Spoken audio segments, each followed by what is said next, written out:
ലോണിന്റെ interest അടയ്ക്കാൻ പറ്റാതെ വന്നാലും ₹1 പോലും ലോൺ എടുക്കാണ്ടാണ്.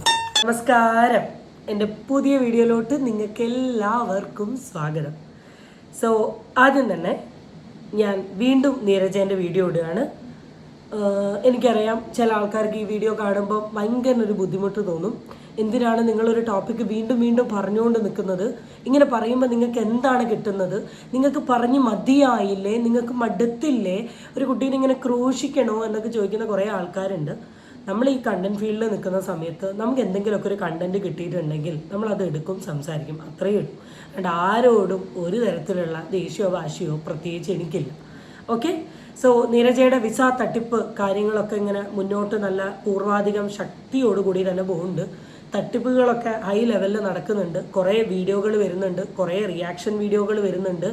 റെസ്പോൺസ് കാര്യങ്ങളൊന്നും ആളുടെ സൈഡിൽ വന്നിട്ടില്ല. എൻ്റെ വീഡിയോൻ്റെ താഴെ കുറേ പേര് എനിക്ക് താങ്ക് യു എന്ന് പറഞ്ഞ കമൻറ്റ് ഇട്ടു. അത് കണ്ടു വന്ന് കുറേ പേര് എനിക്ക് മെസ്സേജ് അയച്ചു, എന്തൊക്കെയൊക്കെയോ കാര്യങ്ങൾ പറഞ്ഞിട്ടുണ്ട്. അതൊക്കെ ആ സൈഡ് കിടക്കട്ടെ, ഞാൻ അതിലോട്ടൊന്നും പോകുന്നില്ല. പക്ഷെ ഇന്ന് ഞാൻ സോഷ്യൽ മീഡിയയിൽ കണ്ട ഒരു ട്രോള് എനിക്ക് ഭയങ്കര ഇഷ്ടപ്പെട്ടു. അപ്പം അത് കാണിക്കാൻ വേണ്ടിയിട്ടാണ് മെയിനായിട്ട് വീഡിയോ എടുക്കുന്നത്. സോ ആദ്യം നമുക്ക് ട്രോള് കണ്ടാലോ. ₹1 പോലും ലോൺ എടുക്കാണ്ടാണ് 18 ലക്ഷം രൂപ ചെലവ് വരുന്ന MSc സ്പോർട്ട് മാനേജ്മെന്റ് എന്ന് പറഞ്ഞ കോഴ്സിന് എൻ്റെ അച്ഛനും അമ്മയും പൈസ ചെലവാക്കിയിട്ടാണ് ഞാനിവിടെ വരുന്നത്. സംഭവം മനസ്സിലായല്ലോ. നീരജ വന്ന് പറയാണ് ₹1 പോലും എടുക്കാണ്ട്, ലോണൊന്നും എടുക്കാണ്ട്, അല്ലെങ്കിൽ ഒന്നിൻ്റെ ആവശ്യമില്ലാണ്ട് ഇത്രയും പൈസ കൂടിയ ഒരു കോഴ്സ് എൻ്റെ അച്ഛൻ എന്നെ പഠിപ്പിച്ചു എന്ന്. നീരജ അമ്മൂസിൻ്റെ അച്ഛൻ്റെ ഒരു പാസ്റ്റ് ഉണ്ട്. ആ പാസ്റ്റ് എനിക്ക് സോഷ്യൽ മീഡിയയിൽ പറയാൻ എനിക്ക് പേഴ്സണലി ഒരു താല്പര്യവുമില്ല. കാരണം അത് പറയരുത്. എനിക്ക് അതിൻ്റെ ഒരു ന്യൂസ് ക്ലിപ്പിംഗ് വരെ എനിക്ക് കിട്ടിയിരുന്നു. ഞാൻ എൻ്റെ വീഡിയോയിൽ ഞാൻ വെച്ചിട്ടില്ല. അപ്പം അച്ഛൻ്റെ ജോബ് എന്താണെന്നും അച്ഛന് എന്തൊക്കെ ഇഷ്യൂസിൽ കൂടെ അച്ഛൻ കടന്നു പോയിട്ടുണ്ട് എന്നുള്ള കാര്യങ്ങളൊക്കെ ഓൾറെഡി നമുക്ക് അറിയാവുന്ന കാര്യമാണ്. അപ്പം ആ അച്ഛൻ എങ്ങനെ ഇത്ര പൈസ കൊടുത്ത് നീ ലോൺ പോലും എടുക്കാണ്ട് പഠിപ്പിച്ചു എന്നൊരു ചോദ്യം എൻ്റെ മനസ്സിലിങ്ങനെ വന്നു. പിന്നെ ഞാൻ ആലോചിച്ചു, സ്ഥലം വിറ്റിട്ടുണ്ടാവും, സ്വർണം വെച്ചിട്ടുണ്ടാവും, പല പല ഓപ്ഷൻസ് ഉണ്ടല്ലോ. And the next part, wait a minute, who are you? ഇപ്പൊ കാണിച്ചു തരാം ചേച്ചിയുടെ ഡബിൾ സ്റ്റാൻഡ്.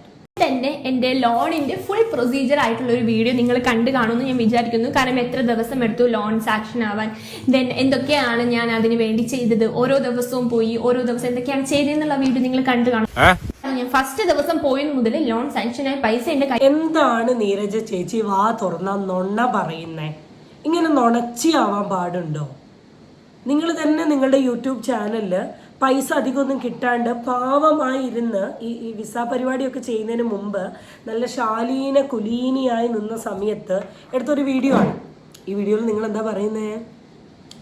ലോണ് എടുക്കാൻ എൻ്റെ അച്ഛൻ എത്ര കഷ്ടപ്പെട്ടു, എത്ര സമയം എടുത്തു, എന്തായിരുന്നു അതിൻ്റെ പ്രൊസീജിയർ എന്നൊക്കെ ഞാൻ ഓൾറെഡി എൻ്റെ ചാനൽ അപ്ലോഡ് ചെയ്തു. അപ്പൊ ഇതെന്ത് ലോണാ?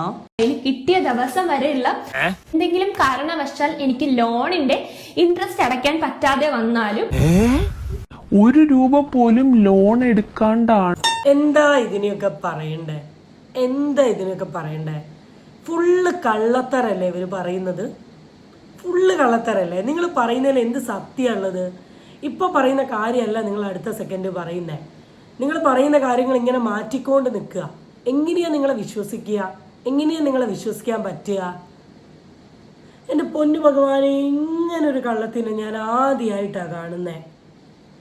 18 ലക്ഷം രൂപ ഒരു ലോൺ എടുക്കാണ്ട് എൻ്റെ അച്ഛൻ എന്നെ കയറ്റി വിട്ടു എന്ന് പറഞ്ഞിട്ടുണ്ടെങ്കിൽ എന്തൊരു സാമ്പത്തിക സ്ഥിതിയാണ് നിങ്ങൾക്ക്? നിങ്ങൾ എന്നെ പറഞ്ഞിട്ടുണ്ട് ഞാൻ എന്തൊക്കെയോ വിഷമങ്ങളിൽ കൂടെ കടന്നുപോയി ഒന്നും കിട്ടാണ്ട് ജീവിച്ച ഒരു വ്യക്തിയാണ്. ഈ നിങ്ങളാണോ, ഈ നിങ്ങളുടെ ഫാദറാണോ ഇതൊക്കെ ചെയ്തത്? അതാ ഞാൻ പറയുന്നത്, ഈ സോഷ്യൽ മീഡിയയിൽ നിങ്ങൾ പറയുന്ന കാര്യങ്ങൾ നിങ്ങൾ മറന്നുപോയാലും സോഷ്യൽ മീഡിയക്കാർ ഇത് മറന്നു പോവില്ല. അതുകൊണ്ട് പറയുന്ന കാര്യങ്ങളിൽ നല്ല സ്ഥിരത ഉണ്ടാവണം. ഈ കള്ളത്തരം പറയുന്നവർ ഇപ്പോൾ പറഞ്ഞ കഥ അടുത്ത സെക്കൻഡ് എത്തുമ്പോഴേക്ക് മാറിപ്പോവും, അത് കഴിഞ്ഞ് സെക്കൻഡ് എത്തുമ്പോഴേക്ക് മാറിപ്പോവും. പിന്നെ അവർ അവരുടേതായ രീതിയിൽ ചില കഥകളൊക്കെ ഇങ്ങനെ ഫ്രെയിം ചെയ്ത് പറയും. പക്ഷേ സത്യസന്ധമായിട്ടുള്ള സത്യമുള്ള കഥയാണ് നിങ്ങൾ പറയുന്നതെങ്കിൽ ഈ കഥ ഒരിക്കലും മാറിപ്പോവില്ല. എല്ലാത്തിനും ഒരു കഥ മാത്രമേ ഉണ്ടാവും. ഇതെൻ്റെ ചേച്ചി ഒന്ന് മനസ്സിലാക്കണം. അപ്പോൾ ഈ ഒരു ഫണ്ണി ട്രോൾ സാധനമാണ് ഞാൻ കാണിച്ചു തന്നത്. ഇനി ഇതിൽ തന്നെ ഈ നീരജ അമ്മസുമായി ബന്ധപ്പെട്ടിട്ട് ഒരാളുടെ ഒരു റിയാക്ഷൻ വീഡിയോ ഞാൻ കാണാനിടയായി. അത് നിങ്ങൾക്ക് കൂടെ ഒന്ന് കുറച്ച് ഭാഗങ്ങൾ മെയിൻ കാണിച്ചു തരാം. ഒന്നും വാങ്ങിയിട്ടില്ല എന്നാണ് നീരജ പറയുന്നത്. അമൽ ആണ് മെയിൻ കള്ളൻ എന്ന് പറയുന്നത്. മെയിൻ ആള് അമലാണ്. അമൽ ഇപ്പോൾ ഒളിവിലാണ്. അമൽ എവിടെയാണെന്നുള്ളത് ആർക്കും അറിയില്ല. അമല് വെളിയിൽ വന്ന് ഇതിന്റെ ആക്ച്വൽ സംഭവങ്ങൾ എന്താണെന്നുള്ളത് പറഞ്ഞാൽ മാത്രമേ വ്യക്തത വരുള്ളൂ. അത് ഒരു പോയിന്റാണ് കേട്ടോ. ശരിക്കും പറഞ്ഞാൽ ഇപ്പം നീരജ് എന്തൊക്കെ കാര്യങ്ങൾ നമ്മളെടുത്ത് പങ്കുവെച്ചിട്ടുണ്ടെങ്കിലും, നീരജ് നമ്മൾ എന്തൊക്കെ എക്സ്പ്ലെയിൻ ചെയ്തിട്ടുണ്ടെങ്കിലും നീരജ് 1 രൂപ പോലും കൈപ്പറ്റിയിട്ടില്ല എന്നാണ് പറയുന്നത്. അപ്പോൾ ഈ ഓപ്പോസിറ്റുള്ള അമൽ ഇപ്പോൾ ഒളിവിലാണ്. അമൽ ഫ്രണ്ടിൽ വന്നൊരു വീഡിയോ ഇടുകയാണെങ്കിൽ 100% എന്താണ് നീരജ് ഇതിൽ കാണിച്ചു കൂട്ടിയിട്ടുള്ളതെന്ന് നമുക്ക് വളരെ വ്യക്തമായിട്ട് മനസ്സിലാക്കാൻ പറ്റും. അമൽ വരാത്തിടത്തോളം കാലം, അല്ലെങ്കിൽ അമലിൻ്റെ കയ്യിൽ നിന്നൊരു വാക്ക് വീഴാത്തിടത്തോളം കാലം നീരജ അമ്മൂസ് എന്ന് പറയുന്ന ഒരു വ്യക്തി സേഫ് സോണിലാണ്. അപ്പം അതിനൊരു തീരുമാനം അടുത്തു തന്നെ ഉണ്ടാവും എന്നുള്ളത് 100% ഉറപ്പാണ്. വെളിയിൽ തന്നെ അമൽ എന്തായാലും പുറത്തോട്ട് വരും. എന്തായാലും അവൻ പെട്ടു, നാരായണക്കല്ലായിട്ടുണ്ട്, ഒരവസ്ഥയിലെത്തി കിടക്കുകയാണ്. ഈ എത്തിയ ഈ പെർട്ടിക്കുലർ ആൾക്ക് ഈ അവസ്ഥയിൽ താങ്കളുടെ കൂടെ ഇതിന് സപ്പോർട്ട് ചെയ്ത് നിന്ന് ഇപ്പം മാന്യത കളിക്കുന്നുണ്ട് എന്ന് അമലിന് തോന്നുന്നുണ്ടെങ്കിൽ definitely you have to come out. സത്യം പുറത്തു വരണം. താൻ നടന്ന പോലെ തൻ്റെ കൂടെ ഇതിന് നിന്ന് എല്ലാവരെയും നാറ്റിക്കുകയും ചെയ്യും. നീരജയ്ക്ക് എത്രമാത്രം പങ്കുണ്ട്, അല്ലെങ്കിൽ നീരജ ക്യാഷ് വാങ്ങിയിട്ടുണ്ടോ ഇല്ലയോ എന്നുള്ളത് അറിയണമെന്നുണ്ടെങ്കിൽ അമൽദേവ് വെളിയിൽ വരണം. എന്നാൽ മാത്രമേ സത്യാവസ്ഥ അറിയുള്ളൂ. പിന്നെ നീരജ ചെയ്തൊരു തെറ്റൊന്നും എന്താണെന്ന് വെച്ചാൽ, ഇൻഫ്ലുവൻസറാണ്, UK താമസിക്കുന്നത്, UK റൂൾസ് ഒക്കെ അറിയുന്ന ഒരു വ്യക്തിയാണ്. UK നിയമം അനുസരിച്ച് ഇവിടെ കെയർ ഹോം വിസ ആയിക്കോട്ടെ, എന്ത് വിസ ആയിക്കോട്ടെ, വിസ ക്യാഷ് കൊടുത്ത് വാങ്ങുന്നത് ഇല്ലീഗലാണ്, നിയമപരമായി. അത് നീരജയ്ക്ക് അറിയാടോ. പൈസേന്റെ മുകളിൽ പരുന്തും പറക്കില്ല എന്ന് പറയുന്ന ഒരു അവസ്ഥയല്ല, അത് തന്നെയാണ്. അപ്പോൾ ഒരു 18 വിസയിൽ നിന്ന് പറഞ്ഞതനുസരിച്ച് 2 ലക്ഷം രൂപ കിട്ടുകയാണെങ്കിൽ 18 × 2 36 ലക്ഷം രൂപയാണ് കയ്യിൽ കിട്ടുന്നത്. പിന്നെയാണ് ഇപ്പുറത്തെ ഒരു ജയില്. ഇത് ആരറിയാനാ എന്നൊരു തോട്ടായിരുന്നു. പക്ഷെ ഇത് വളരെ ഇല്ലീഗലായിട്ടുള്ള സാധനമാണ്. UK ഇതൊരു കേസ് പോയിട്ടുണ്ടെങ്കിൽ ഡെഫിനറ്റ്ലി പുള്ളിക്കാരിനെ പിടിച്ച് ജയിലിലിടും. നമ്മുടെ കേരള സർക്കാരിനെ പോലെ കേസ് നീട്ടിവെച്ച് വലിപ്പിച്ച് തിരിച്ച് കറക്കുന്ന ഈ ഒരു സ്വഭാവമൊന്നും UK അവിടെ കൊടുത്ത പണി പാലുവെള്ളത്ത് കിട്ടും എന്നുള്ളൊരവസ്ഥയാണ്. അവിടെയും ഇതിന്റെ കേസ് പ്രൊസീഡിങ് എന്തായാലും മുന്നോട്ട് പോകണമെന്ന് തന്നെയാണ് എൻ്റെ ഏറ്റവും വലിയൊരു ആഗ്രഹം. ആയിട്ട് തെറ്റാണ് ഇത്. ഈ ഒരു കാര്യം അറിഞ്ഞു വെച്ചുകൊണ്ട് ഇങ്ങനൊരു കാര്യത്തിന് സപ്പോർട്ട് ചെയ്ത് നിന്നു എന്നുള്ളതൊരു തെറ്റ് തന്നെയാണ്. മീഡിയേറ്റർ ആയിട്ട് നിന്നു നീരജ, അതൊരു തെറ്റ് തന്നെയാണ്. ഇപ്പം ക്യാഷ് വാങ്ങിയോ ഇല്ലയോ എന്നുള്ളത് രണ്ടാമത്തെ കാര്യമാണ്.